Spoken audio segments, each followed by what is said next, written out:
Sinners, is it really that good? Released 18th of April, this film has achieved $175 million in the box office, 8.2 on IMDb and 84% on Metacritic. It seems this film is universally loved. Is it justified? Fred and I are going to non-spoiler review it and then finish on a score.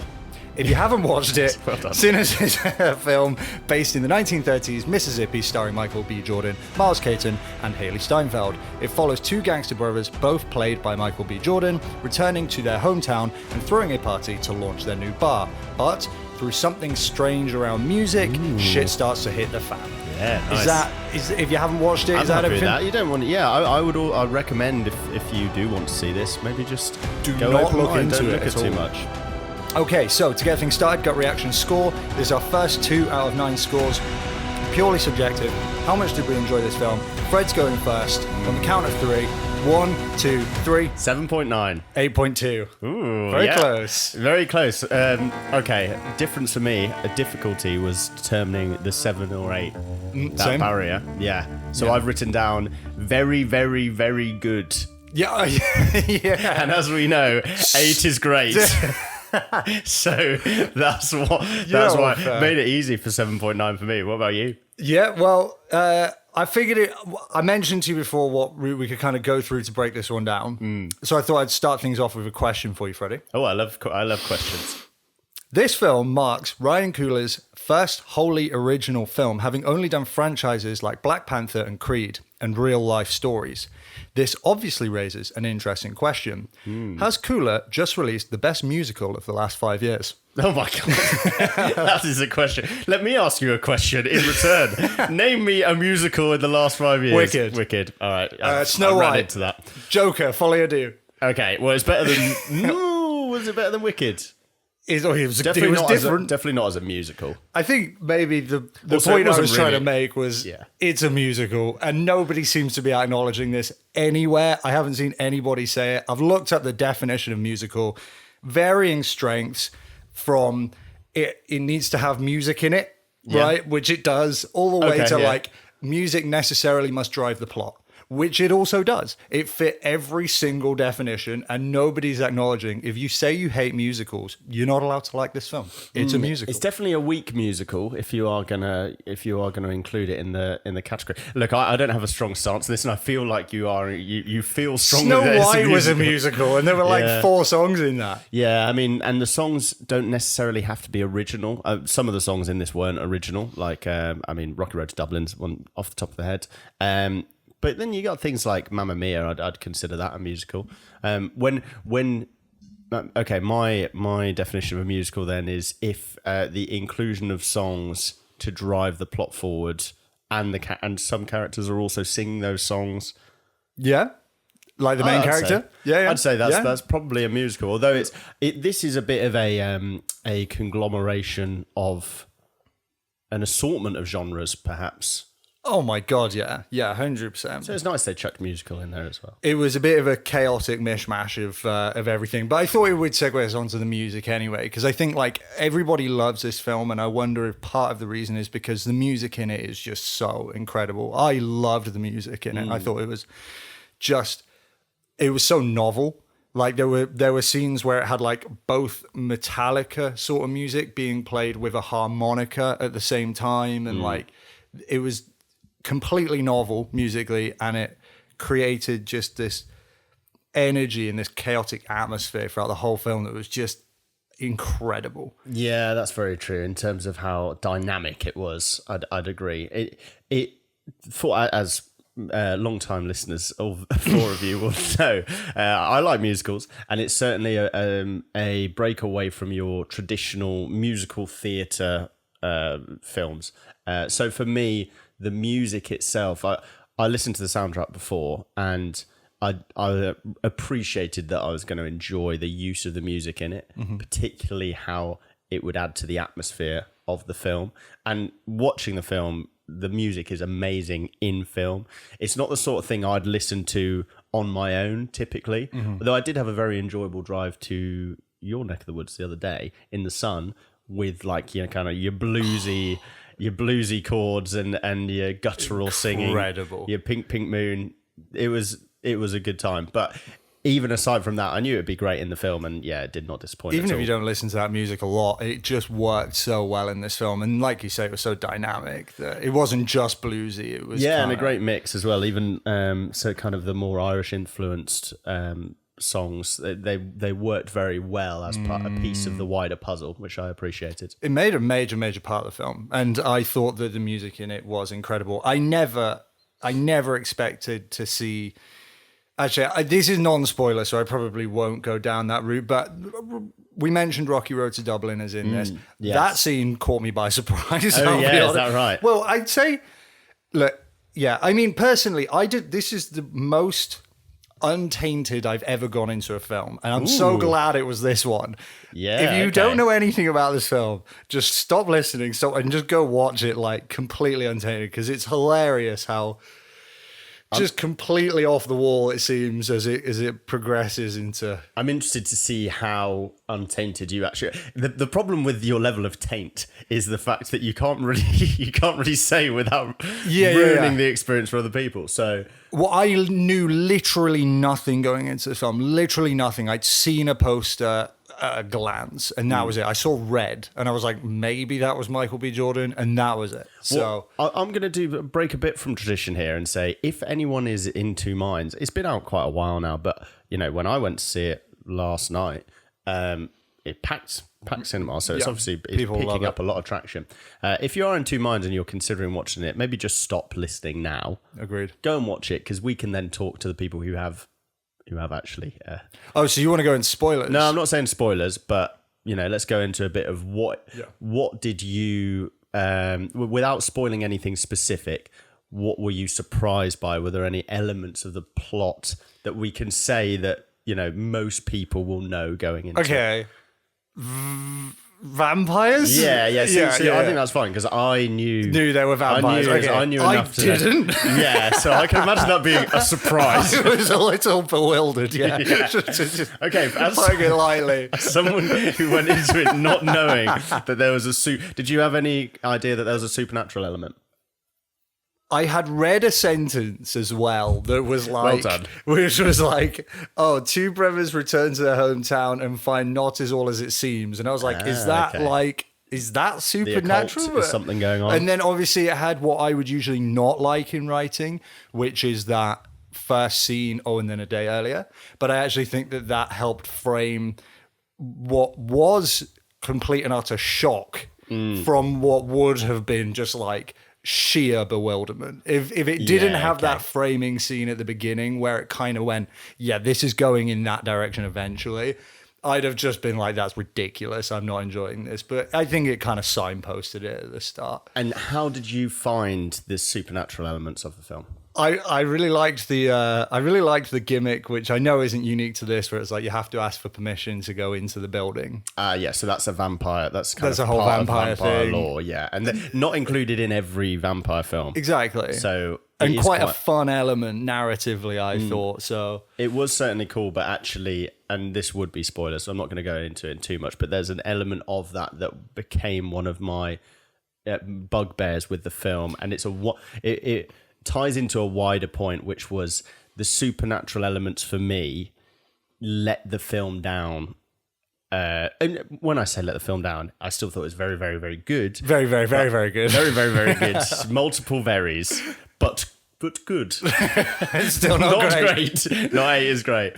I thought that the pacing was a bit off.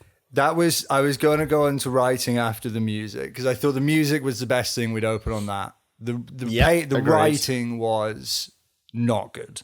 Well, what do you mean in terms of? So there was the pacing. So the first hour is very expositional, very setting things up. Okay, Then it's a very abrupt shift of everything, not just like pace, but also theme and genre and everything. Yeah, it switches up. And then the film ends, and then it ends again. And then it ends again, and then it ends again. Lots of endings. So personally, the things that I didn't dislike all of that. I actually really liked the expositional setup. I really enjoyed learning about the characters, the context of the town, as well as the kind of secondary and tertiary characters and their roles in the lives of the protagonists. So mainly Michael B. Jordan's Smoke and Stack. And I thought the setup, I thought it was chugging along very nicely until we get to the big, not climax, but the big event that it's leading towards. And then at that point, they set up the supernatural element. So you could argue that the supernaturalism wasn't really foreshadowed. Mm-hmm. However, I knew it was coming, so that was fine. You didn't, so that was interesting. Which was exciting. And then I thought they were setting that up really nicely, and it's really only like I guess it's hard to say the third act, because as you said, there's a lot of endings. But like, let's say the third act of the main plot line. Okay. Yeah. I felt like that kind of... there wasn't enough emphasis. If you're introducing supernatural, I thought it was a risk, and it was a brave decision given the film you're making. Mm-hmm. I thought it could have paid off very well, but for me, there just wasn't enough emphasis and thought put into it. And really, the whole supernatural plot line, the conclusion of it. Basically, I suppose the conclusion of it, but from the introduction to the kind of the culmination of the events, it seemed there was a point where it went from, they've set up something here, how are they going to get out of it? And then suddenly it was just a rush of events that, I mean, it was, for me, even hard to follow at certain points, just visually. Mm-hmm. Again, not going into it too much. I know what scene you're talking about, okay. I think. Yeah. But it became visually quite hard to follow. It seemed to be unnecessarily paced. Yes. Like they wanted to really stick to the runtime of like under 2 hours 20 or 2.5 hours. And looking back on it, one thing I noticed, and I can't believe I'm saying this, but I could have had a longer film. No way. I could have had a longer film. You could have got like a longer plot 8.2 where it was, was maybe like the main one, and just cut some of the other things out. Maybe the end parts could have been cut. I think it was a bit chaotic. And I think that you could have taken some of the chaos out and made the central bit and the supernatural bit, which really was central to it, longer. Which is supposed to be the main bit, really. But it kind of just felt like a very random appendix that took up the second half of most of the second half of the film. You'd almost argue that the actual point, well, not the point, the themes of the film, that's fine. It can be set aside from the paranormal. But the actual reason we were watching was more around the relationships between characters rather than it seemed like a side plot that was shoehorned in for effect. The vampires. Kind of, yeah. It kind of felt like everything was shoehorned in for effect, and there was no plot. The plot was really about opening a bar, and the vampires were just kind of part of it. Yeah, but the music was great. The music was great. I feel like everybody in the world is just forgiving of like so much shit in this film. It was cool, and it was funny. It was so cool. And the music was incredible, but performances really great. Performances were great. I think this is one opinion I'm going to have that's going to upset a few people. I personally felt like the Michael B. Jordan characters and performances felt like a bit of a, not just a Shelby derivative, but like a sort of Fast and Furious 10-year-old me would have found it a hell of a lot fucking cooler than I was watching, and I was a bit like, it was a little bit derivative and a little bit off the shelf, the coolness that he was playing. So I get where you're coming from. I disagree beyond the first 30 seconds of their character. I was agreeing with you, but I really did think his performance... Maybe it was more character than performance. I think that the trope of the twins being played by the same person, and they're both slightly different, and they've got one wears red, one's got a red hat, and one's got a blue hat. Well, I got past that very quickly because I was really enjoying his performance, and the longer the film went on, I thought he's doing a really great job. I gained a lot of respect for Michael B. Jordan. Yeah, I think it's not a performance thing. I think it was a character thing for me, and a outfit thing as well. But but added to that, the outfit, like a costume, fair enough. Problem. But added to it, it was actually quite a cool dynamic when you learnt more about the characters, like the twin element of it. That being a defining kind of characteristic, two parts of one whole, and their rep around the Mississippian town. It was cool. It was cool. I think characters and music were really the strongest things in this Yeah. whole film. I personally think that people are very, very forgiving of a lot of the writing issues. And one of the biggest ones that stood out to me was with all the kind of random elements that were coming in and out. What at least is, you could maybe correct me if I've misunderstood this, but it seemed like, I suppose this is kind of spoiler actually, they were setting up a problem with their history from Chicago and the gangs involved there. Yes, okay. And then that didn't go anywhere. They set up a whole thing with the Native Americans being like out to help with vampires, and then that didn't go anywhere. I remember. And then at the end, when they could have dealt with those problems, they then went and killed a random bunch of white guys. Where it was just a bit like, well, like this wasn't relevant to the plot. No, earlier. that one. Yeah, that. You could have concluded the other two. I'll forgive them somewhat because they did. Okay, you did spoil that because you did such an all right job. I wouldn't say beautiful job. But I didn't say the which one. You did a fine job. There's not many in the film. No, not any until the end when they just kill them for no reason. So, all right.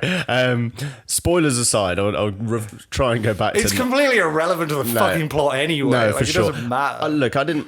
I had problems with that scene, but it wasn't so much what was happening in it. No, it was just how irrelevant it was. Well, that compared to the other 2 points, the history from Chicago. I was like, oh, for certain this will come back, and it just doesn't. And similarly, the Native American angle was, I guess, just there for some sort of, some representation, probably. I think, or more like to give credence to the myths of the vampires, because it seems like a very. Oh, I tell you what would be interesting if we had some Native Americans because they're so spiritual. And no, I was more thinking like, what's a stereotype we can think about Native Americans? Oh yeah. Maybe they know vampires. So I think that I agreed on both those points. The whole white murder spree at the end was probably unnecessary. However, it was a good opportunity with the territory of what we were watching. I don't mind. I just felt like it was such a wasted opportunity to deal with the other problems. Some of the other parts, but I do think that like what I'm learning is that most people. You've said this before, the ends justify the means, right? And I think the music really helps with something like this where everyone's kind of willing to look past what is ultimately bad writing. Yeah. If it's fucking awesome. Like if it's just so much fun to watch and the music is incredible and the performances are just ridiculously good and the characters are awesome. Like, yeah, okay, so the plot could have been written on several different napkins and then jumbled up and and then the editor could have kept one eye closed whilst he did it and but I tell you what, I bet there's a great director's cut of it. Yeah, that's there's probably some great deleted scenes. You probably have like 3 films. There's probably some like some Mick and some Wop at the end. Just they might have more where are endings. These boys? I don't know. Oh, you're seeing a smoke and a stack. But I do think I kind of side with everyone on it a little bit. It's like they're not willing to acknowledge that it's not actually like in terms of the integrity, the quality of like the underlying things. It's not that good, but I fucking loved it. I really enjoyed it. Yeah, and if we can get a bit meta here, one thing that I'm trying to move away from is just nitpicking. Because we have to try and quantify our feelings about certain things. And a lot of that, then what you end up doing is being like, here's a little problem that I had with this. Yeah. And so I generally came out of it, but really enjoyed the film. And so I wanted to make sure that I appreciated that before looking back. And your first port of call should be, did you like it? Yes. Which was the first score. Yes. And so beyond that, there were more problems. I've seen a couple of things. This is the first in a while where I've thought, I'll actually look at some of the feedback that other people are giving it. And I have been surprised by how overwhelmingly positive it is. Overwhelmingly. And audience-wise, I'm not surprised. Like it's a really great kind of blockbuster sort of film. It's so much fun. Yeah, but critically, I'm surprised it's as well received as it has been. Yes. I think it probably shouldn't be quite that well received, but still very enjoyable. But it's still very enjoyable. Was there anything else that you wanted to add before we move into the main eye machine? No, I'm excited to... I'm excited to go into the... Eat some back garlic. alleys, eat some garlic. Oh, I had one other comment, sorry, before we quickly go. Yeah. With all the complete fucking chaos, but still fun, did at any point you feel a little bit like you were watching Trap again? A little trap vibe. I kind of got like going trap on. energy Bit from of it. trap energy. M. Night Shyamalan, we did it a few episodes ago. better than Trap. It's way better than Trap. better than Trap. But I was just But the watching music it like, as well. This is fucking chaos. Yeah. And I'm kind of here for it. Yeah. Even though, like, they create problems and then just don't deal with them. Flew by. That's what I said. It flew by. Like It was Trap. like Trap. It was just like you were Trap. like, I've been here for 4 hours. When at the end of it, we're like, wow. So, yeah. Anyway, sorry to diverge. So, yeah, we're going to go into the main eye machine. What we're going to do for it? We're gonna roll down open the that cash register. Yeah, we're gonna rob some banks. Yeah. We're going to sing some blues, probably like a G7 chord. That sounds yeah, like nice. quite bluesy, or Nip maybe to Chicago, nip to get a score. Chicago, then down to Mississippi, and then go to a big hootenanny in a barn with some And then Vampires might turn vampires up. will show up. Yeah. And we'll come back with a score which, as everybody knows, Yeah, is and never wrong. our eyes will be red.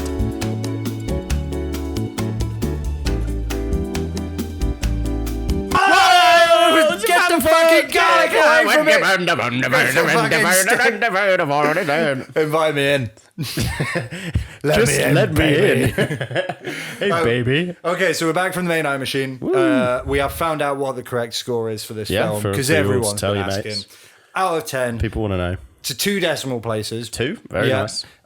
Sinners 2025, Mm-hmm. universally loved, but was it good?